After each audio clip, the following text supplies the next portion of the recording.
Hello বন্ধুরা, কেমন আছো তোমরা সবাই? আশা করি তোমরা সবাই খুব ভালো আছো। চলো আবার নতুন আরেকটা ব্লগের সাথে তোমাদের সামনে হাজির হলাম। আলোটা আসছে ভালো, এই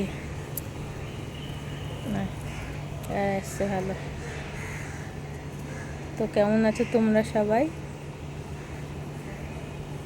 চলো আজকে নতুন ভিডিও, নতুন কিছু চলো তোমাদের সাথে শেয়ার করবো। চলো আজকে কী কী রান্না হয়েছে তোমাদের সাথে এর আগে একটু শেয়ার করলাম। মা রান্না করছিল, ডাল রান্না করেছে, বেগুন ভাজছিল, আর কী কী রান্না করেছে তোমাদের সাথে সব শেয়ার করবো। চলো দেখতে থাকো। গরম গরম ভাত হয়েছে, আর হচ্ছে এখানে ডাল। এই দেখো, তোমাদেরকে তো দেখালামই। এই দেখো ডাল হয়েছে, ঢেঁড়স দিয়ে টমেটো দিয়ে ডাল করেছে। আর এই যে বেগুন ভাজা, আর আছে সাথে দেখো পাঁপড় ভাজা আছে। এখানে আছে শাক ভাজা, তোমাদেরকে দেখালাম, শাক ধুচ্ছিলাম। এই যে শাক ভাজা। আর এখানে আছে আলু ভাজা। আর এখানে মা করেছে দেখো ফুলকপি আলু দিয়ে ঝোল। তো আজকের এই মেনু হয়েছে। তো দেখলে আজকে এই মেনু হয়েছে। চলো খাওয়া দাওয়া সেরে নিই, তারপর আবার তোমাদের সামনে আসবো। আশা করি তোমাদের আজকে ব্লগটা ভালো লাগবে। আর প্লিজ চ্যানেলটা সাবস্ক্রাইব করে দিও, পাশে থেকো আমার। আর একটু কমেন্ট করে জানিও কেমন লাগলো ভিডিওটা। তো চলো দেখতে থাকো। এই দেখো বন্ধুরা, আজকে তোমাদের সাথে শেয়ার করব। এখানে মা ভাত বাড়ছে সবার জন্য। প্রথমে মেয়েকে দেওয়া হয়ে গেছে, তারপরে ওর বাবাকে দেওয়া হয়ে গেল, তারপরে এটা আমার শ্বশুরের জন্য ভাত বাড়ছে। কিছু কিছু তোমাদের সাথে তুলে ধরলাম।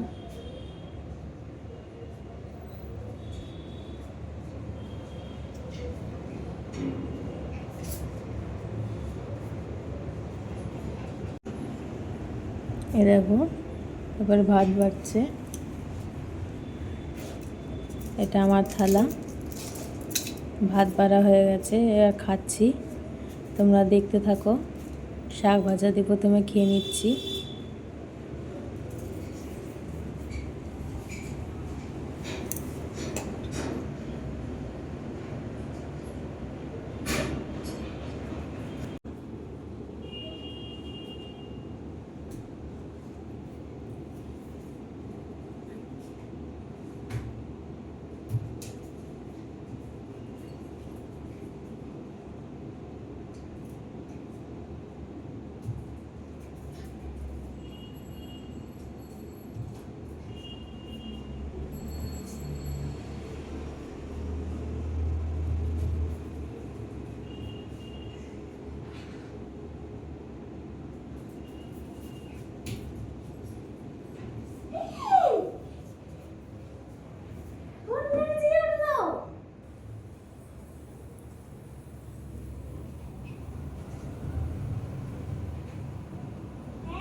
তারপরে এখানে দেখো সন্ধেবেলা পাস্তা করছিলাম, তাই জলটা গরম করে নিয়ে পাস্তাটা দিয়ে দিলাম। আজকে ঘরোয়া সবজি দিয়েই পাস্তা করব। ঘরে একটু ফুলকপি, গাজর, আলু ছিল, সেগুলো দিয়েই করছি। দেখলেই ছোটো ছোটো ফুলকপি কেটেছি, গাজর কেটেছি, আলু কেটেছি, পেঁয়াজ কুচিয়েছি, লঙ্কা কুচিয়েছি। দেখো প্রথমে তেল দিলাম, তেলের মধ্যে তেলটা গরম হয়ে যাওয়াতে পেঁয়াজ দিলাম, তারপরে দিলাম আলু দিলাম, গাজর দিলাম, তো ভালো করে নেড়ে ভেজে নিয়ে তারপর দিয়ে দিলাম ফুলকপি। এবার ফুলকপিটা একটুখানি ভাজা ভাজা করে নেবো, করে নিয়ে তুলে রেখে দেবো। তারপরে দেবো তোমার এই দেখো 3টে ডিম দিয়েছি, 3টে ডিম এবার ভালো করে ভেজে নিয়ে ওর মধ্যে ভাজাগুলো দিয়ে দিলাম, দিয়ে সিদ্ধ করে পাস্তাটা, আর সিদ্ধ করা পাস্তাটা এবার দিয়ে দিলাম, দিয়ে ভালো করে নেড়ে চেড়ে ওর মধ্যে একটু সোয়া সস দিয়েছি, টমেটো সস দিয়েছি, চিলি সস দিয়েছি, আর একটু গোলমরিচ গুঁড়ো দিয়েছি। ভালো করে এবার নেড়ে চেড়ে এবার দেখো সবাইকে দিচ্ছি। আর শসাটা না কুচিয়ে দিইনি, শসাটা গোল গোল করেই ভাল লাগে বেশ খেতে। কুচিয়ে তো সবসময় খাওয়াই যায়, এবার গোল গোল করে বেশ ভালোই লাগে। চাউমিন, ঘরোয়া চাউমিন পাস্তাতে আমরা তো এরকমভাবেই খাই। তারপরে এটা পরের দিন সকালবেলা, আর আগের দিন বেশি আর ভিডিও করতে পারিনি। এটা হচ্ছে পরের দিন সকালবেলা আমি ঠাকুরের ইষ্টবিধি দিতে গেছিলাম, সেখান থেকে আসার পথে তোমাদের সাথে এই এত সুন্দর দৃশ্যটা শেয়ার করলাম। দেখলে খুব সুন্দর কলা গাছ, তারপরে দেখো কত সুন্দর পেয়ারা গাছ হয়েছে, মানে ছোটো ছোটো পেয়ারা হয়েছে পেয়ারা গাছে, এখানে পেঁপে গাছ আছে, তারপরে আম গাছ আছে, এখানে জবা ফুলের গাছ আছে। তোমাদেরকে আম গাছটাও দেখাবো। দেখো কত সুন্দর ছোটো ছোটো পেয়ারা ধরেছে গাছে, বেশ দেখতে ভালো লাগছে, তাই তোমাদের সাথে শেয়ার করছি। তারপরে দেখো এই দেখো আম গাছ, দেখো আম হয়েছে, কত সুন্দর আম হয়েছে দেখতে পাচ্ছ। আমগুলো কিন্তু বেশ ভালো হয়েছে। এত সুন্দর অপূর্ব দৃশ্য তোমাদের সাথে না শেয়ার করলে পারি বলো, তাই তোমাদের সাথে শেয়ার করছি। কেমন লাগলো প্লিজ কমেন্ট করে জানিও কিন্তু।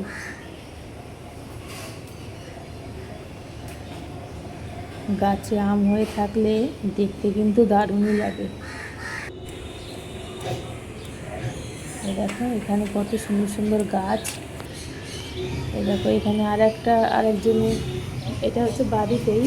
এই দেখো কত সুন্দর কলা গাছ হয়েছে কতগুলো, আর সামনের দিকটা বাগান হয়েছে আর ভেতরটা বাড়ি।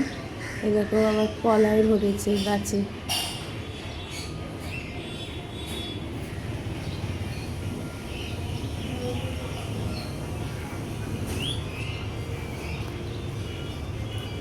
এই দেখো কত সুন্দর নারকেল গাছ। আমি যেখানটায় গিয়েছিলাম ইষ্টবিধি জমা দিতে, সেখান থেকে অপূর্ব অপূর্ব সুন্দর সুন্দর গাছ তোমাদের সাথে তাই শেয়ার করলাম।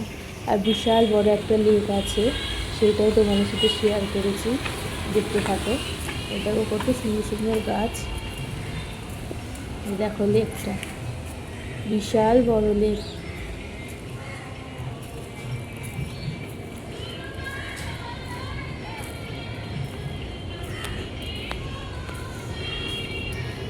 এই দেখো কি সুন্দর না, একেবারে পরিষ্কার জল, কি দারুণ লাগছে। আর ওইখানে দূরে দেখো দুখানা হাঁস যাচ্ছিল, তাই সেটা একটু ক্যামেরায় বন্দি করলাম। কি দারুণ লাগছে না, যাচ্ছে দুখানা হাঁস পুরো লাইন ধরে যাচ্ছে, খুব সুন্দর লাগছিল যাচ্ছে। তোমাদের কেমন লাগলো প্লিজ কমেন্ট করে জানিও। আর প্লিজ আমার চ্যানেলটা সাবস্ক্রাইব করে দিও, আর একটু পাশে থেকো। আর ওখানে কিন্তু পানকৌড়ি কিন্তু জলে ডুব দিচ্ছিল, ওই যে হাঁসের পাশে ছিল।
এখানে দেখো কত বড় একটা রবীন্দ্রনাথ ঠাকুর, কি দারুণ লাগছে না? দারুণ লাগছে কিন্তু।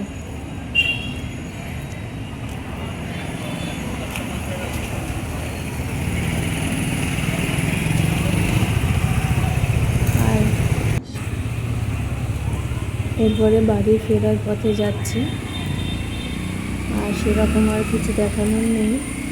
তোমরা কিন্তু আমার পাশে থেকো। আর আজকের চ্যানেল ভিডিওটা আমি এখানেই শেষ করছি। আর এখানে আমাদের মা শীতলা দেবী, কত সুন্দর অপূর্ব আমাদের মা শীতলা দেবীর মুখটা দেখো, কত সুন্দর লাগে। আর এখানে আছে জগন্নাথ, সুভদ্রা, বলরাম, কত সুন্দর। তো আমি বাড়ি ফিরে চলে এসেছি।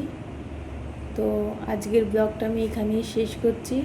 তোমরা ভালো থেকো, সুস্থ থেকো, সাবধানে থেকো। আর প্লিজ আমার চ্যানেলটা দেখো আর সাবস্ক্রাইব করে দিও, কমেন্ট করে জানিও কেমন লাগছে ভিডিওটা। আজকের মতন টাটা সকলকে। স্মাইল করো, হ্যাঁ, টাটা।